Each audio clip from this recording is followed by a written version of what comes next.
Antara salah satu perkembangan ataupun apa yang dicapai oleh Rihanna dalam 3 tahun, kita tak boleh nak nafikan memang ada juga penglibatan besar agensi dalam perkembangan kami.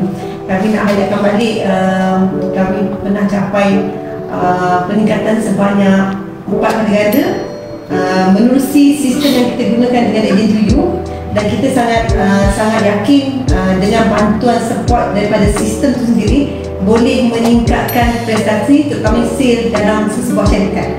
Jadi sebenarnya pada saya sangat pentingkan suara didengar. Okay, suara didengar dan diberi feedback, dan saya faham sekiranya ada benda yang tak boleh disesuaikan melibatkan masa dan tim yang nak support benda tu. Kita nampak di kawasan sana ramai orang yang dah beralih arah kepada bukan sistem ejen, dan kita masih maklumkan yang kita tetap bergantung kepada ejen juga. Hampir 80%, 80% sertifikat bergantung kepada ejen, tetapi kita tak pasti ataupun yakin benda ni boleh tak kita nak teruskan tahun depan. Sebab kita tengok perkembangan kawasan dah memang jauh berbeza. Sistem agency ni dah tak macam dulu, dan fokus reseller pun dah tak macam dulu. Dia ada banyak benda-benda yang kita rasa kita tak yakin kalau kita boleh berkembang seperti dulu. Tapi hari ni kita nampak you punya explanation dan tim agency kita mengharapkan ada satu sinar baru.